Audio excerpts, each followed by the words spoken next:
अस्सलाम वालेकुम। मैं उम्मीद करता हूँ मेरे तमाम हाजरीन नाजरीन खैर वफियत से होंगे। प्यारे दोस्तों, मैं हूँ सैयद हसन शबुखारी। आप देख रहे हैं मेरा यूट्यूब चैनल। प्यारे दोस्तों मैं उम्मीद करता हूँ मेरे तमाम हाजरीन नाजरीन खैर वफियत से होंगे। प्यारे दोस्तों, जो आज का अमल लेकर आया हूँ, इस अमल को करने की देर है।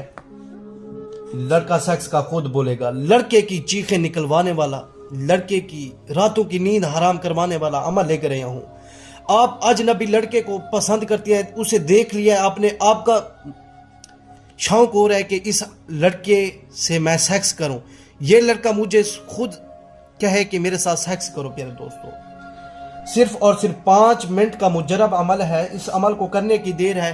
इंशाल्लाह लड़का खुद बोलेगा। अजनबी लड़के को अपनी मुट्ठी में काबू करने का आसान मुजरब अमल, लड़के को अपने पीछे दीवाना बनाने का अमल है। प्यारे दोस्तों, इस अमल को करने की देर है। इंशाल्लाह लड़का आपके ताबेदार हो जाएगा, फर्माबरदार हो जाएगा आपका इंशाअल्लाह।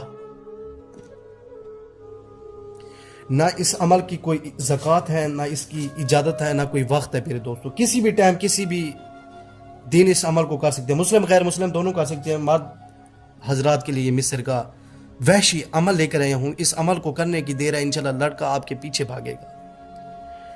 या शैतानु या माशूका, या शैतानु या माशूका, ये 2 लफ्ज़ पढ़कर लड़के के नाम के ऊपर फूंक मार दें या उसकी तस्वीर के ऊपर फूंक मार दें। इंशाल्लाह लड़का आपके पीछे दीवाना हो जाएगा, गुलाम हो जाएगा। मेरे दोस्तों, चैनल को सब्सक्राइब करें, वीडियो लाइक करें। खुदा हाफिज़।